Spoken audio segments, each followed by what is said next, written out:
Flying from Arizona to Chicago. During the flight, I went back, just to chat with some of the players. I think it was Lindor and a couple of the other guys, and it's like, hey, we got to find a way to not only to match the energy, but we have to out-hustle these guys. And yeah, this is the conversation we're having right now, So we were having it in front of the plane as a coaching staff, and then at the same time, the players were having it. I want to talk a little bit about Sean Manaea specifically. He's kind of solidified himself in the ace role. What about him makes you feel that way? He takes the ball. He's going right after people, not afraid of contact. The mentality is go ahead and hit it. And he's getting swing and misses. He's getting quick outs, and that's what's allowing him to go deep in games. How valuable has Lindor been to this team? MVP. He's been everything for us on and off the field. We see the numbers, the way he's playing, but what he means to the team, to the franchise, and how bad he wants to win. He wants it so bad. We all want it. We all want to win. And just the way he goes about his business. He's a true leader, and he definitely deserves to be not only in the conversation, but he's right there for the MVP. Hey, we're meeting at the Apple. I'm Vito Calisi. That's Jonathan Barron, and we're meeting today with manager Carlos Mendoza. Carlos, everybody circled this road trip as one of the biggest tests of the year. How's it feel to come out of that 7-3? Well, first of all, I think we need to start circling every game, or every, like the homestand, the next road trip, because every single one of them is important, right? But no, you're right. Looking back now, we knew what was ahead of us, but the mentality has always been the same. One day at a time, one series at a time. Let's make sure we take care of business. Let's do what we need to do today to win today's game. I'm glad that we had a really, really good road trip. Guys showed up after a couple of tough losses, throughout the road trip. We were able to bounce back, and we've done that the whole year. So it was a long road trip, a good one, and now excited to be back here and playing in Citi Field in front of our fan base. And it was kind of a trip of two stories. The first 7 games were against teams that you guys are directly chasing, and then it bookended with 3 against the Chicago White Sox. And we know the White Sox are not having a great season, but it felt like the team going into the South Side knew there was a mission to accomplish and knew that they could not take their foot off the gas, and it paid off. You guys sweep the series. Was that a mindset that you and the coaching staff had to remind them and say, hey, we can't overlook these guys, they're still trying to beat us? Or did the players themselves sort of just go into it knowing, without any motivation or any words of wisdom, that, hey, 3 games, we got to find 3 W's here. Let's make this a 7-3 trip. Let's finish this month strong. Yeah, and you're 100% right. I think it was a combination of both, coming from myself, the coaches, but I remember flying from Arizona to Chicago. During the flight, I went back, just to chat with some of the players, and I think it was Lindor and a couple of the other guys, and it's like, hey, we got to find a way to not only to match the energy, but we have to out-hustle these guys. And yeah, this is the conversation we're having right now, so we were having it in front of the plane as a coaching staff, and then at the same time, the players were having it. We were enjoying it. The fact that, hey, we just got a huge win series against the Diamondbacks, a huge game, winning 3-2, I think it was, with, Iglesias 2-out hit. So we were enjoying the flight and all that, but our mindset was already thinking, okay, the next series. And we knew that because, coming from San Diego, pack house, playing that team, then go to Arizona, playing the team, the atmosphere, pack house. It was going to be a little bit of a challenge here. And to your question, I think both sides were already, how can, we need to do something, because we got to make sure we got to take care of business. And proud of the boys, proud of the guys. It wasn't easy. The White Sox, they got some good arms, especially that one that we saw yesterday. Yeah. On Crochet, But again, found a way, and that's what it's all about. And now we're here at home. Yeah, and Francisco Lindor, we heard that he said to the team, we heard through the media that he said to the team, like, we got to just stay up and go after these guys. We can't fall asleep against them. And Lindor, what a road trip for him. You heard the MVP chants. How important has Lindor been? How valuable has Lindor been to this team? Unbelievable. MVP. And it's pretty cool when you are on the road that, you're hearing that. And he's loud. But he's been everything for us, on and off the field. We see the numbers, we see, the way he's playing, but what he means to the team, to the franchise, and how bad he wants to win. I keep saying it.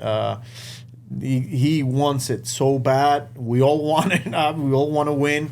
And just the way he goes about his business. He's a true leader, and he definitely deserves to be not only in the conversation, but he's right there for the MVP. He also said the other day that when he was going through a little bit of struggles, he went up to the hitting coaches, and then he brought up going up to you about connecting more to Barrel. Can you tell us about your side of that conversation? Ooh, I mean, it's hard for me to get into the details because I feel like we're having conversations every day. You know, whether it's before the game, even during the game, there's times where before he goes to the on deck, we could be talking about the next at bat or what the pitcher's doing, or a play that happened on the field or something that we saw. There's always this back and forth. So I'm not sure which. I know he went and hit a grand slam, and I think he said it to the media, but.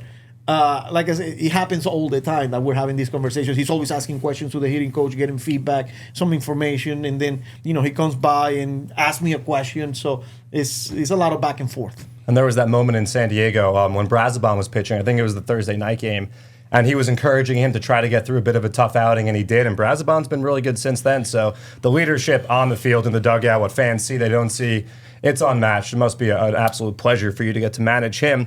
I want to talk about the starting pitching.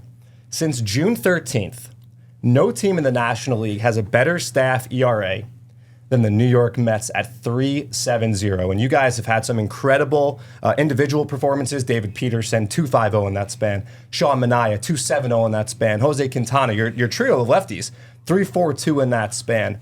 What has made this starting staff so successful for more than 2 months now? No other team in the National League better.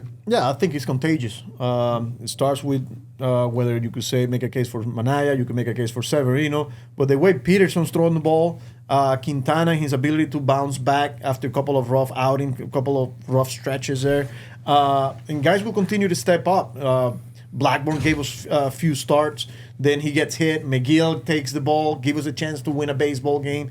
So, like I say, I think it's just each one of them pushing each other. And it's like, all right, you did it yesterday. It's kind of like, I got to go do it and give the team a chance. So, Peterson's been unbelievable. But the biggest thing is throwing strikes, staying on the attack, getting ahead, and putting hitters away early. Avoiding walks. Which is not a secret. It's been an issue for us throughout the year. I feel like we've done a really good job as of late, knock on wood. But yeah, I think it's a little bit of everything. I know ground ball generation, especially when you talk about Quintana and Peterson, the bread and butter and the infield defense behind those guys has been so good and really helped turn a lot of those ground balls into outs. Now, I want to talk a little bit about Sean Manaea specifically. Another fantastic outing. He's been giving you 7 innings seemingly every time he goes out there. It's starting to feel like each time he takes the mound, something special could happen. And after Sunday's game in Chicago, you mentioned that he's kind of solidified himself in the ace role, if you would. He's been an anchor really for this team for, going back to that mid-June point. What about him makes you feel that way, that he's kind of the ace, the leader of this staff? Yeah, I think I'm going to go back to that outing in Chicago where we were facing Crochet. And when you're watching him and he's going strike 3 after strike 3, swing and misses, and he retired the first nine guys with seven straight to start the game. You're going like, oh my God, but then you saw the attitude from Manaea right away. That first inning is like, all right, is that what you want to bring? I'll bring it too. And he went just right after. And it was a different demeanor. There was a different body language there on the mound. And I was like, that's what aces are supposed to do. Like they know who's the other guy in the other dugout and what our guys are facing, that he's got to give the boys a chance. And we saw that in that outing, and he just continues to do it, man. Like he takes the ball. He's going right after people, not afraid of contact. Just basically the mentality is go ahead and hit it. And he's getting swing and misses. He's getting quick outs, and that's what's allowing him to go deep in games. So in the dugout, that's really interesting what you said. Are the guys that are in the offensive side of the game, when they see your ace go back out there and shove it right back down the other team lineup's throat, does that kind of pump the dugout up, even though like they're throwing an ace and he's got his ace stuff? You've got one too, so like we're going toe to toe and we got this here. Yeah, you're definitely feeling it because when we're on offense, it's 1, 2, 3 wait before you're grabbing your glove and you're going back out on the field. But when you're not spending too much time on the field, like you're back in the dugout, it's like okay, we got something here. So nobody says anything, but you could sense it, you could feel it, and that was the case that day for the first 3 innings because Crochet obviously came out because of his limitations as of late, and close game, but again we found a way and we got the job done. So one important piece of the bullpen, Edwin Diaz, who we heard him say, either you or Edwin said a few weeks ago that Edwin likes to pitch a lot. That Edwin feels like when he doesn't pitch multiple days in a row, he almost feels like he's too amped up that he loses control because he's overthrowing. Then seeing him used 4 out of 5 days in the last week and seeing him just be able to perform and just look utterly dominant, how's it feel to watch him just prove himself right? Yeah, it feels good, and it's always a good feeling when you know you got that guy ready to go in the ninth. But yeah, we're gonna push him here. That's why we protected him and some of the other guys. So when you get to this point, middle of the pennant race, September, every game means something. If they are available, they're gonna be there. But yes, we have to be careful. We have to still protect him.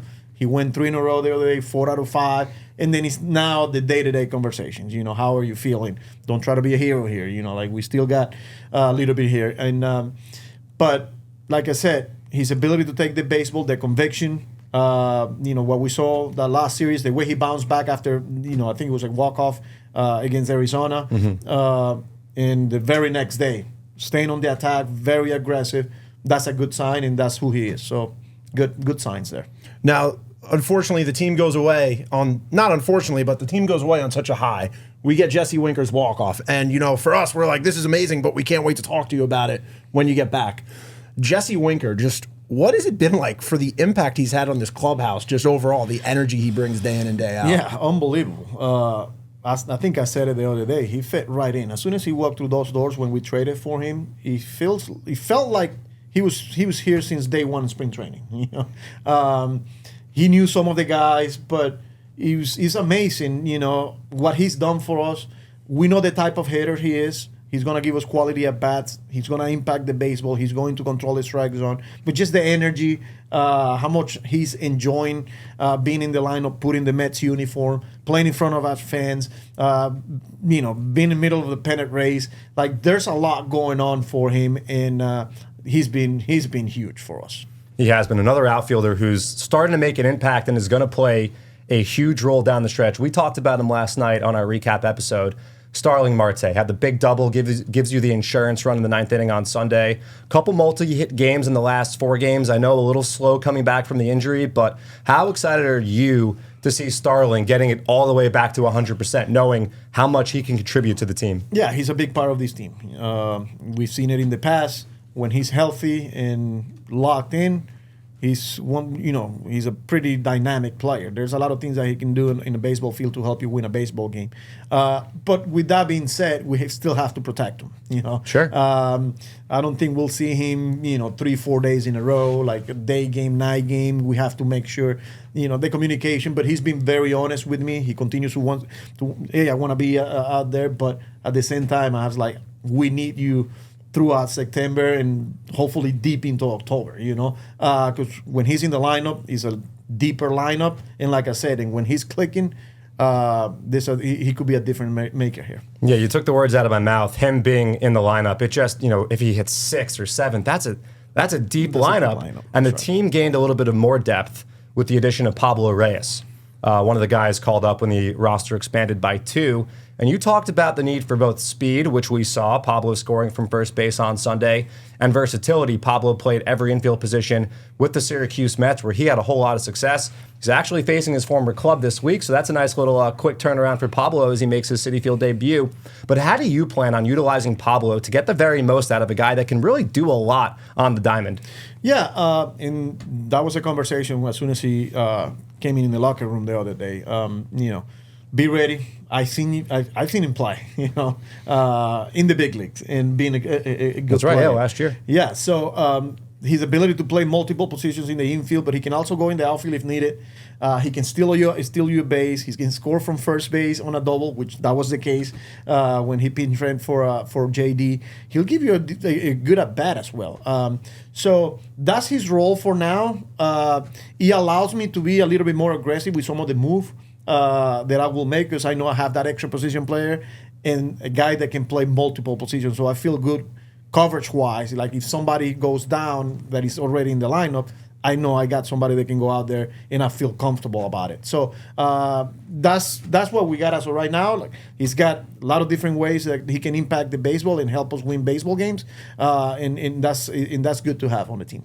So the other side of that September call-up was Alex Young, which just had me thinking about how you guys have just found from within the system a lot of these relief pitchers who've come up and just had some really great outings. It makes me wonder, are you yourself paying attention to these guys at AAA? Like, are you checking in on the Syracuse Mets, watching what's going on with those pitchers and seeing who could impact the team? Yeah, we are. And I also got to give Jeremy Hefner, our pitching coach, a lot of credit because him with Grayson Crawford, our pitching coach in AAA, they talk pretty much every day.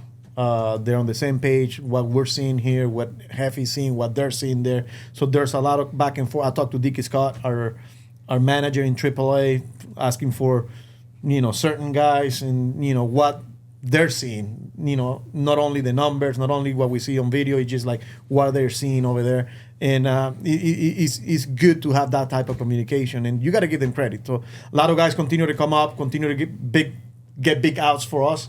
And, you mentioned the Youngs, but there's a lot of guys that been coming through those doors. They've been huge for us.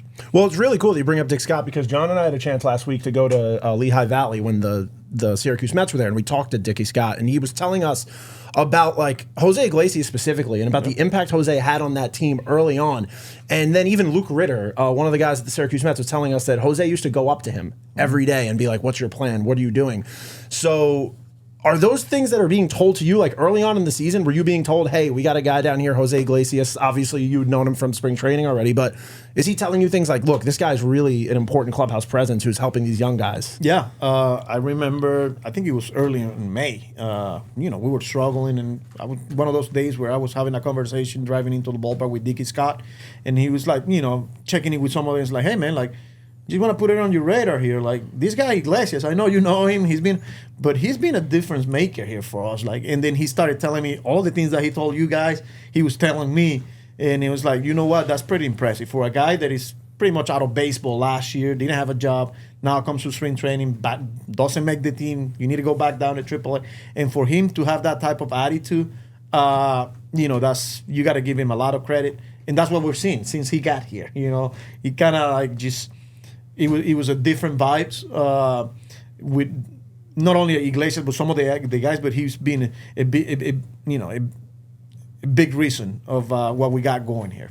Jose's been on the receiving end of a lot of Luis Torrens catcher caught stealings, and there have been a lot of pickoffs. The Mets lead Major League Baseball, the staff does, with 19 pickoffs. So between the catcher caught stealings and all the pickoffs, it's a great formula to obviously keep guys off base and keep the bases empty. Is it something that you guys focus on and work on a lot? 'Cause I don't remember the Mets ever it seems like you guys are picking off a runner every single night. Yeah, it was an area of emphasis during spring training. Then, season starts, getting out of the gate, teams are running wilds on us. We were last, and you got to give credit to not only the pitching staff, Hefner, but Glenn Sherlock, who controls the running game. Like, his preparation, his attention to details, knowing what other teams and the tendencies and different counts that they like to run. There's a lot of information and there's a lot of preparation, a lot of homework. Sherlock's doing that with the catchers, with Hef delivering the message to the pitching staff because it's not a secret. Nowadays, teams are trying to steal more. They're trying to put pressure on our defense and trying to create runs, and we have to find a way to prevent runs. And proud of the group. There's a lot of work, but we still, there's always room for improvement, and we just got to continue to pay attention to details there. Well, we're going to let you get to work because we know we got a big homestand coming up right now. We're really excited. It's going to be a really fun September. You can follow this podcast on Apple, Spotify, wherever you get your podcasts. Meet at the Apple. I'm on Twitter at Vito F. Calisi. John at JMB9191. And to see Carlos, there's only one place to go. That's Citi Field, so you got to get here this week. So thank you, Carlos. Yeah, thank you, guys.